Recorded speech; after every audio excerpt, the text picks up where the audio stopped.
Was The View trying to stop Joy Behar from being condescending to Mark Wahlberg's religious faith? How do you do that? Prayer. The prayer. Guided meditations. What if you don't pray?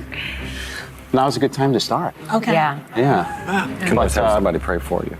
Have someone pray for me? Absolutely. You do it. I'll add you to my prayers. Absolutely. Yeah. I've been very fortunate. I grew up in the real world. I got into a lot of trouble when I was younger. It's a very pivotal, there was pivotal times in my life where people came to me and expressed the importance of faith to keep me on the right track. And that kind of discipline has afforded me now so many wonderful things that I want to share that with people. And I certainly want to help kids avoid making the same mistakes that I made when I was younger.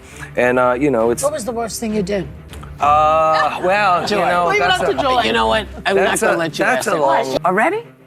Oh, too quick. Tiffany. Somebody was asking a lot of questions.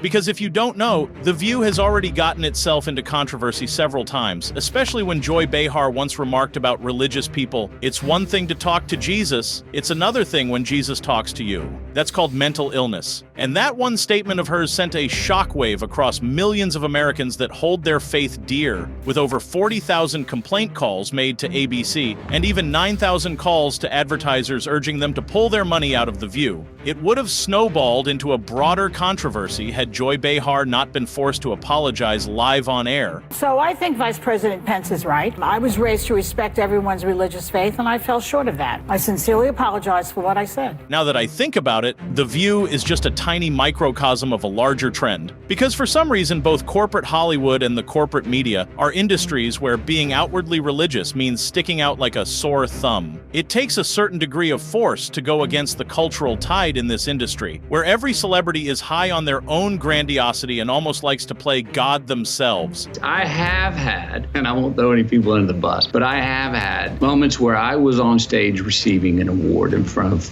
my peers in Hollywood. And there were people in the crowd that I have prayed with before dinners many times. And when I thank God, I saw some of those people go to clap, but then notice that whoa, it's gonna be a bad thing on my resume, and then sit back on their hands. I've seen people read the room and go, whoa, that wouldn't bode well for me in the future. And I have to say, Matthew McConaughey is one of very few people that have enough courage in their conviction to wear it on their sleeve. And I believe you can appreciate that even if you're not religious yourself. But Matthew McConaughey has actually clashed with Joy Behar on The View over her stupid political questions. So click the link below to watch that full breakdown and subscribe to Elites Exposed for more.